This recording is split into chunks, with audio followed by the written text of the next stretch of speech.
How to fix your relationship problems in 9 days. Relationships may develop problems for a variety of reasons, but poor communication is often the reason why some people have a hard time solving these problems.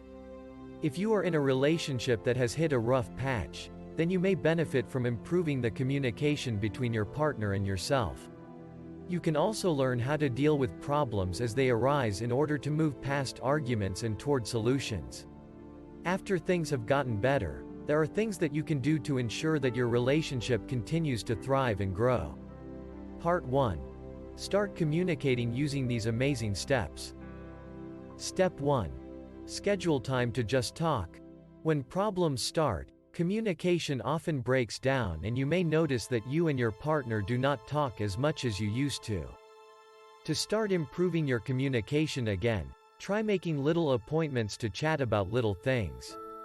For example, you could set aside 15 minutes per morning to sit and tell each other about your plans for the day. Or, you could give your partner a call on his or her lunch break to check in and see how your partner's day is going. Scheduling time to talk about relationship problems can be useful as well. By setting a time limit for discussing your problem, you may reduce some of the tension in your relationship and get closer to a solution. For example, you could decide to discuss a specific problem from 7 to 8 p.m. Keep these conversations as light as possible and avoid discussing anything that might upset your partner during this time. The goal is to get a rapport going again. Of course, if your partner is having a bad day or is feeling stressed about something, listen and be supportive and encouraging. Step 2. Discuss problems in a public place. If you and your partner are prone to shouting at each other during arguments, try going to a public place to discuss problem topics. Got to a library, a coffee shop, or the mall to talk through the issue. The knowledge that you may cause a scene if you yell at each other should help you to keep your voices down and have a more civil conversation.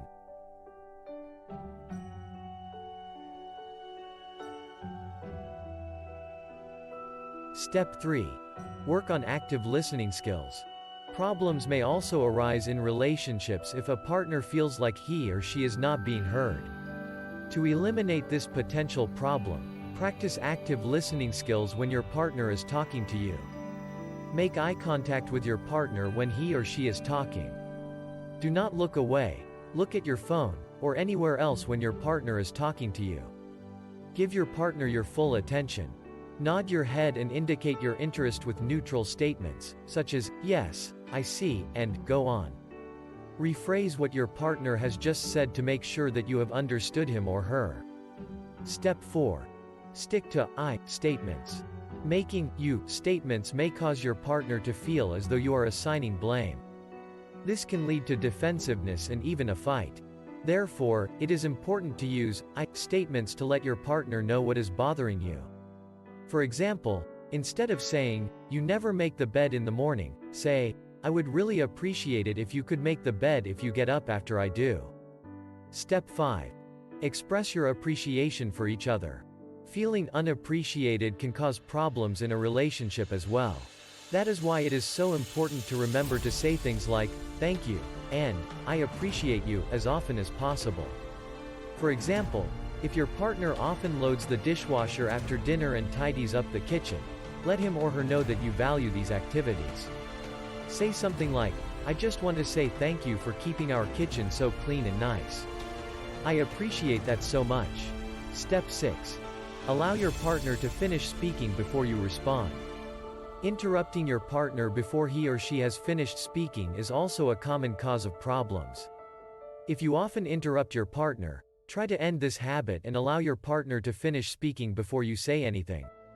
Doing so will help your partner to feel heard and give you a chance to learn what his or her complaint is all about. Step 7. Apologize if you are at fault. Sometimes you will need to apologize in order to move forward with your partner. Try to be honest with yourself and determine if you are at fault and if you need to apologize. If you make an apology, make sure that it is sincere, specific, and expresses what you plan to do to make things right. For example, you might say something like, "I am sorry for not calling you to tell you that I was going to be late." I will try to be more thoughtful in the future. Part 2. Find solutions through these steps. Step 1. Identify the problem. The first step in solving a specific relationship problem is to figure out what the problem really is.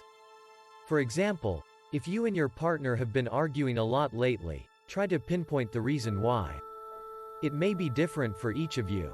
For example, you may feel that your partner is not helping out around the house as much as he or she should be, and your partner may feel like you are too demanding.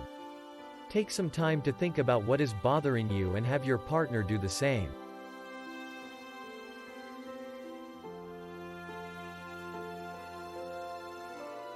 Step 2. Express your needs. Once you have identified the problem, you will need to express how you feel to your partner. When you do so, make sure that you use "I" statements to express your feelings and avoid blaming your partner for the way that you feel.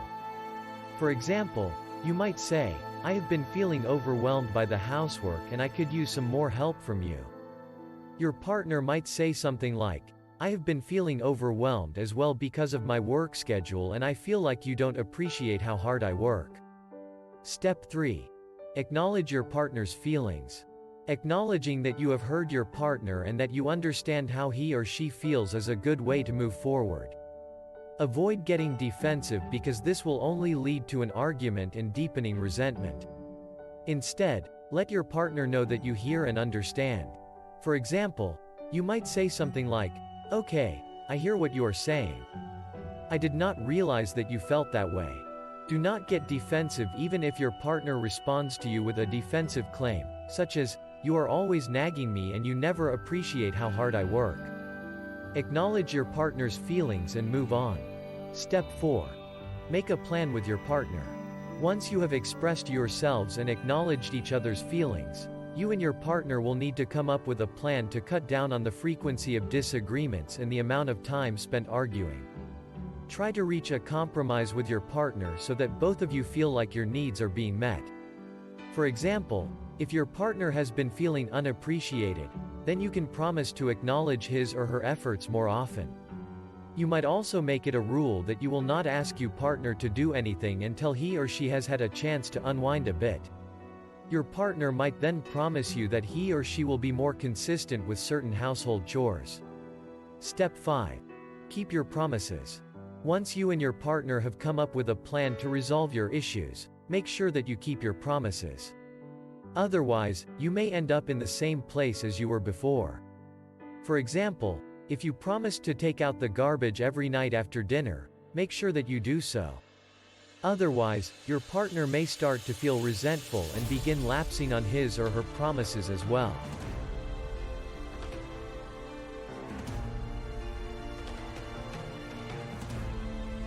Step 6. Be prepared to repeat these steps. For relationships to work, each partner needs to work on the relationship consistently. Productive, assertive, open, trusting, and respectful communications and using problem-solving skills can help in resolving relationship issues. A relationship is always a work in progress, and new challenges will arise. Work with your partner to maintain a healthy, supportive relationship. Part 3. Start healthy routines through these 6 steps. Step 1. Start a date night. Set aside one night per week or at least once per month as a date night for you and your partner. Go out to dinner, see a movie, go for a hike or bike ride, or do whatever you like to do together. Having regular date nights will help to improve your intimacy levels and help to keep things fun as well. Step 2. Go away together for a weekend. An occasional weekend getaway is a great way to improve intimacy in a relationship. Try to set aside 2 weekends per year to get away from your normal routines and just spend some quality time together. You don't need to go far to get away. Try visiting a nearby city for a couple of nights. Go out to a nice dinner, see a play, or visit some museums together. Step 3. Hold hands, hug, and kiss. Physical contact is crucial to maintaining a positive relationship and it can also help to relieve stress. Sex is a great way to maintain a physical bond, but but casual physical contact can provide benefits as well. For example, you can hold your partner's hand while watching a movie, give your partner a kiss before you leave for work, or hug your partner before you go to bed each night. Step 4. Give each other space. Having time apart is a good way to keep a relationship fresh and healthy.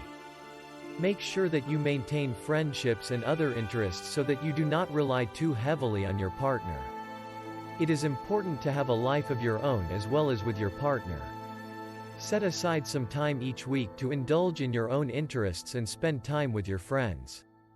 For example, you might have a girls' or guys' night out once per week, take a class by yourself, or join a special interest group on your own. Step 5. Try new things with your partner. To keep growing your relationship, taking up a new hobby together or doing something that is totally new for both of you is a great way to strengthen your bond. Choose something that you both want to do, but that neither one of you has tried before. For example, you could take a gourmet cooking class together, join a local hiking club, or try to learn a new language together. Last step. Consider couples therapy. If you still cannot resolve your relationship problems despite your best efforts, then couples therapy may be the best option. Sometimes communication can become so forced and resentment may be so intense that professional help is required. Find a therapist who specializes in couples counseling to get best possible help for you and your partner. For more videos, don't forget to subscribe to my channel. Thank you for watching.